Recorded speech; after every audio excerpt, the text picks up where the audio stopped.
Election అప్డేట్స్ను అందరికంటే ముందుగానే తెలుసుకోవాలంటే ఈరోజే ఆర్టీవీ లైవ్ యాప్ని మీ మొబైల్లో డౌన్లోడ్ చేసుకోండి. మన ఆంధ్ర రాష్ట్రం మొత్తం కూడా ఎన్నికలు అనేవి మరి చాలా ప్రశాంతమైన వాతావరణంలో జరిగాయని చెప్పక తప్పదు. ఎందుకంటే రాష్ట్ర ప్రజలందరూ కూడా ఈ వైఎస్ఆర్ ప్రభుత్వం వచ్చి 5 సంవత్సరాలు గడుస్తున్నప్పటికీ మరి రాష్ట్రంలో అభివృద్ధి కానీ సంక్షేమం కానీ ఏమీ లేకపోగా ప్రజల్ని భయభ్రాంతులకు గురి చేసి ప్రజల్ని అనేక విధాలుగా ఇబ్బంది పెట్టి మానసికంగా శారీరకంగా అన్ని రకాలుగా కూడా ఇబ్బంది పెట్టిన ప్రభుత్వం ఏదైనా ఉందంటే వైఎస్ఆర్ ప్రభుత్వం. అంతేకాకుండా ఏదైతే ఇసుక రేట్లు కానించి మద్యం రేట్లు కానించి ఏ వర్గాన్ని కూడా ఏ ఒక్క కులాన్ని కూడా వదలకుండా మరి 5 సంవత్సరాలు దారుణమైన పరిపాలన ఈ వైఎస్ఆర్ ప్రభుత్వం చేసింది. గతంలో జరిగిన ఎన్నికలకి ఇప్పుడు జరిగిన ఎన్నికలకి చాలా తేడా ఉంది.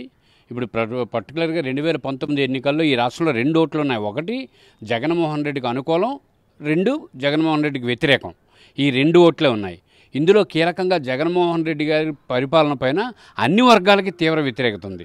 యువతకు కానీ, మహిళలకు కానీ, వృద్ధులకు కానీ, గ్రామీణ ప్రాంతంలో ల్యాండ్ టైటిలింగ్ యాక్ట్ అమ్మో మా భూమిని ముఖ్యమంత్రి కొట్టేస్తాడట అని భయపడుతున్నారు. ఎందుకంటే పట్టాదారు పాస్ పుస్తకం మీద జగన్మోహన్ రెడ్డి ఫోటో ఏంటి?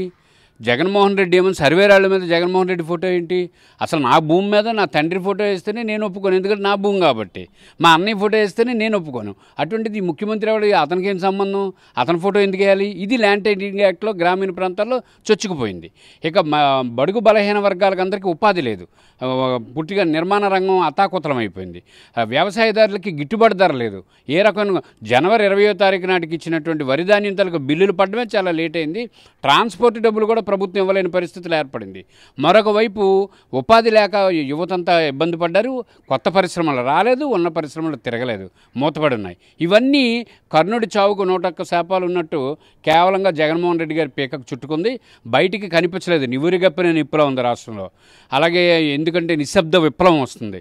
రేపు 4వ తారీఖుని భారీ స్థాయిలో, అంటే ఎవరో ఊహించిన స్థాయిలో కూటమి గెలుపుకి ఎక్కువ అవకాశం ఉంది. ఈ గెలుపులో ప్రధాన భూమిక పవన్ కళ్యాణ్ పోషించారు. ఎందుకంటే యువత పెద్ద సంఖ్యలో తెలుగుదేశం పార్టీని ఓన్ చేసుకుంది. చంద్రబాబు నాయుడు గారు, పవన్ కళ్యాణ్ గారు, అట్లాగే బీజేపీ ప్రభుత్వం, లోక్సత్తా అధినేత జయప్రకాష్ నారాయణ గారు ఇచ్చిన పిలుపు మేరకు చదువుకున్నటువంటి విద్యార్థులు, ముఖ్యంగా సాఫ్ట్వేర్ జేపీ గారు ఎప్పుడైతే కూటమిని గెలిపించండి అని పిలిపించారో పెద్ద ఎత్తున యువత కూడా కదిలారు. 100కు 150% గ్యారంటీగా కూటమి అద్భుతమైన మెజార్టీ సాధిస్తుందని నా వ్యక్తిగత అభిప్రాయం. అలాగే విజయనగరం జిల్లా విషయం తీసుకుంటే ఇక్కడ ప్రధానంగా యువతకు అందరికీ చాలా తీవ్రమైన కోపం ఉంది ప్రభుత్వం పైన. ఎందుకంటే పరిశ్రమలు, సహకార రంగంలో ఉన్నటువంటి భీమసింగ్ షుగర్ ఫ్యాక్టరీ మూతపడిపోయింది. అట్లాగే ప్రైవేట్ రంగంలో ఉన్నటువంటి లచ్చయ్యపేట షుగర్ ఫ్యాక్టరీ మూతపడిపోయింది.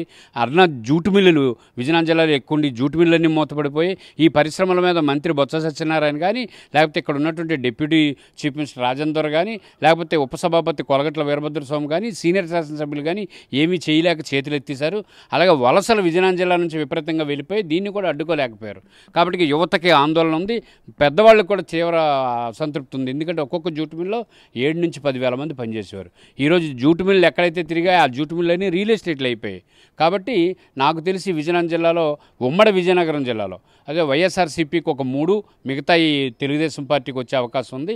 మరి గాలి, మేమనుకుంటున్నటువంటి గాలి ప్రజల మధ్య వాస్తవం అనుకుంటే దాదాపుగా 100% తెలుగుదేశం పార్టీ గెలిచే అవకాశం ఉంది. జగన్మోహన్ రెడ్డి గారు ముఖ్యమంత్రిగా ఉన్న కాలంలో, ఆయన ముఖ్యమంత్రి అయినప్పటి నుంచి కూడా వచ్చేటప్పుడు ఎలక్షన్లో క్యాన్వాసింగ్ చేస్తున్నప్పుడు అందరికీ కూడా యువకులందరినీ కూడా నెత్తి మీద చేతులు వేసి ముద్దులు పెట్టాడు. తర్వాత ఆయన ముఖ్యమంత్రి అయిన తర్వాత అందరికీ గుద్దులు గుద్దాడు. ఎందుకంటే రాష్ట్రాన్ని సర్వనాశనం చేసినటువంటి ఘనత జగన్మోహన్ రెడ్డి గారిదే. అయితే ఆయన ఇచ్చిన హామీలు ఏవి కూడా నెరవేర్చలేదు. ప్రజలందరినీ కూడా పాతాళంలోకి తొక్కేశాడు. ఎవరికి కూడా కన్స్ట్రక్షన్ చేసుకునే వారికి ఇసుక లేదు. ఇసుక లేకపోవడం, ఐరన్ కానీ సిమెంట్ కానీ అన్ని రేట్లు కూడా ఆకాశాన్ని అంటిపోయి, నిత్యావసర సరుకులు చూసుకున్నట్లయితే ప్రతిదీ కూడా సామాన్యుడికి అందుబాటులో లేకుండా పోయింది. అయితే జగన్మోహన్ రెడ్డి గారు వచ్చాక అన్నీ అందుబాటులో ఉండేటట్లు చేస్తానని చెప్పినటువంటి ఈ ముఖ్యమంత్రి ఈ రాష్ట్రాన్ని 25 సంవత్సరాలు వెనక్కి తీసుకువెళ్ళిపోయాడు. రాష్ట్రాన్ని అన్ని రకాలుగా ఏవేవి ఉన్నాయో అన్నీ కూడా, సచివాలయాలు కానీ అన్నీ కూడా తాకట్టు పెట్టేసిన ఘనత ఈ జగన్మోహన్ రెడ్డి గారిదనేసి మనం చెప్పుకోవచ్చు. ఎందుకనంటే ఆయన చెప్పింది ఒకటి, చేసింది ఒకటి. మాట తప్ప మడం తిప్పనన్నటువంటి ఈ జగన్మోహన్ రెడ్డి గారు ఆయనకి అధికారం వచ్చాక అంతా రివర్స్ గేర్లోనే వెళ్ళిందన్న సంగతి మీ అందరికీ తెలిసిందే. మన రాష్ట్రాన్ని సర్వనాశనం చేసినటువంటి ముఖ్యమంత్రి గనుడు ఎవరంటే జగన్మోహన్ రెడ్డి గారని ఖచ్చితంగా చెప్పవచ్చు. అదే గతంలో చంద్రబాబు నాయుడు గారు ఎటువంటి అభివృద్ధి కార్యక్రమాలు, సంక్షేమ పథకాలు, రాష్ట్రాన్ని, హైదరాబాద్ని ఎంత మంచిగా డెవలప్ చేశారనే విషయం అందరికీ తెలిసిన విషయమే. అందుకే ఈసారి ఎలక్షన్లో అందరూ కూడా, ప్రజలందరూ కూడా ఎట్టి పరిస్థితుల్లో చంద్రబాబు నాయుడు గారు ముఖ్యమంత్రి అయితేనే, మన ఎన్డీఏ కూటమి అభ్యర్థులు గెలిచినట్లయితేనే మన రాష్ట్రం బాగుంటుందన్న మంచి ఉద్దేశంతో పక్క దేశాల నుంచి, అలాగే పక్క రాష్ట్రాల నుంచి మన వాళ్ళు ఎక్కడెక్కడ ఉన్న, హైదరాబాద్లో ఉన్న, యుఎస్ అదర్ స్టేట్స్లో ఉన్న, అదర్ కంట్రీస్లో ఉన్న అందరూ కూడా ఎలక్షన్ టైంకి అందరూ వచ్చి యువత అందరూ కూడా భారీగా పాల్గొనడం జరిగింది ఓటింగ్లో. ఎందుకనంటే యువకులందరూ కూడా పక్క రాష్ట్రాలకు ఎందుకు వెళ్ళిపోయారంటే ఆ రోజు హైదరాబాద్ని డెవలప్ చేసింది మన చంద్రబాబు నాయుడు గారు. అలాగే ఇప్పుడు మళ్ళీ చంద్రబాబు నాయుడు గారు రూలింగ్లోకి వస్తే మనం ఎవరూ కూడా, మన పిల్లలు ఎవరో కూడా పక్క రాష్ట్రానికి వెళ్ళి పనిచేసే అవకాశం ఉండదు. ఎందుకంటే చంద్రబాబు నాయుడు గారు మళ్ళీ ముఖ్యమంత్రి అయినట్టే మన రాష్ట్రంలోనే సాఫ్ట్వేర్ కంపెనీలు కానివ్వండి, ఫ్యాక్టరీలు కానీ అన్నీ వచ్చినట్లయితే మనందరికీ ఉపాధి మన రాష్ట్రంలోనే కలుగుతుందన్న ఉద్దేశంతో కూడా ఈసారి ఓటింగ్ శాతం కూడా లాస్ట్ టైం కంటే ఈసారి పెరిగింది. అలాగే స్థానికంగా ఇక్కడ మనం చూసుకుంటే విజయనగరానికి వస్తే గతంలో మన ప్రీతం నాయకులు పూసపాటి అశోక్ గజరాజు గారు ఎంత అభివృద్ధి కార్యక్రమాలు చేశారో అందరికీ తెలిసిన విషయమే. అయితే ఈ స్థానిక ఎమ్మెల్యే గారు వీరభద్రస్వామి గారు వచ్చిన తర్వాత ఈ రాష్ట్రాన్ని, విజయనగరం జిల్లాలో నియోజకవర్గంలో అయితే ఏ విధంగా పరిపాలించాడు, ఎక్కడ చూసినా ఆయన కానీ, ఆయన అల్లుడు కానీ, ఆయన అనుచరులు కానీ ఈ భూ కబ్జాలు చేసుకుంటూ పోయారు.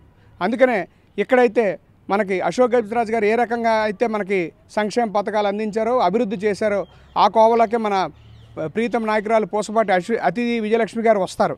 అయితే ఆవిడ కూడా ప్రజలకి సాయం చేయాలని ఎంత ఆస్తున్నా కూడా ఆవిడ సింప్లిసిటీ, ప్రజలందరూ కూడా ఆవిడ యొక్క నాయకత్వంలో ఆవిడని ఎలాగైనా గెలిపించాలనే ఉద్దేశంతో పక్కనున్న రాష్ట్రాల నుంచి కూడా ఇక్కడ వారికి అందరూ వచ్చి ఇక్కడ ఓటింగ్ చేసి ఓటింగ్ శాతం బాగా పెంచారు. అయితే ఇక్కడ అతిథి గారు గెలిచినట్లయితే మన విజయనగరం నియోజకవర్గంలో అభివృద్ధి కార్యక్రమాలు జరుగుతాయన్న సదుద్దేశంతో అందరూ కూడా ఈసారి ప్రతి ఒక్కరు కూడా ఓటేయడం, అలాగే ప్రజలందరూ కూడా కోరుకుంటున్నారు మార్పు. ఎందుకంటే జగన్మోహన్ రెడ్డి గారు ఏ రకంగా రాష్ట్రం నాశనం చేశాడో, అలాగే ఇక్కడ స్థానిక ఎమ్మెల్యే గారు కోలగట్ల వీరభద్రస్వామి గారు రాష్ట్రాన్ని, నియోజకవర్గాన్ని సర్వనాశనం చేశాడు.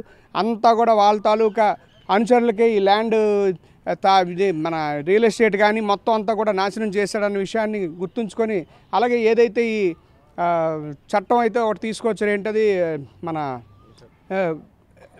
అదే ల్యాండ్ టైటిలింగ్ యాక్ట్, దాని గురించి కూడా చాలామంది ఎలాగైనా మనం తెలుగుదేశాన్ని గెలిపించుకోవాలి, మనం తెలుగుదేశానికి ఓటేసి గెలిపించుకున్నట్లయితే ఆ యాక్ట్ అనేది చంద్రబాబు నాయుడు గారు రద్దు చేస్తారు. అందరూ ఎవరి భూములు వాళ్ళ దగ్గర ఉంటాయి.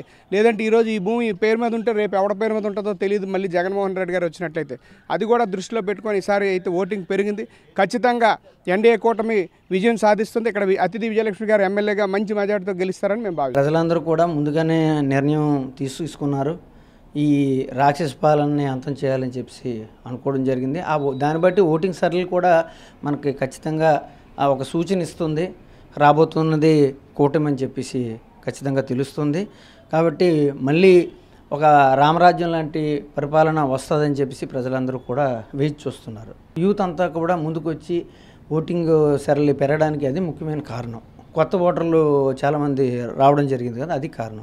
విజయనగరంలో ఉన్న 9 నియోజకవర్గాలు, లేకపోతే పాత విజయనగరం సంబంధించి 9 నియోజకవర్గాల్లో కూడా కూటమికే వచ్చే అవకాశాలు కనబడుతున్నాయి. అసలు వైసీపీకి ఒక సీటు కూడా వస్తుందా అనేది ఒక ఆశ్చర్యకరమైన విషయంలాగా ఉన్నది.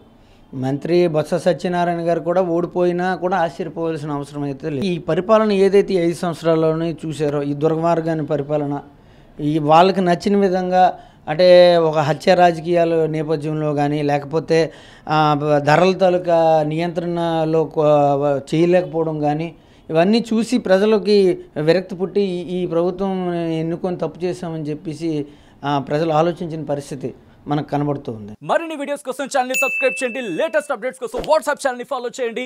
అండ్ లింక్ డిస్క్రిప్షన్ లో ఉంది.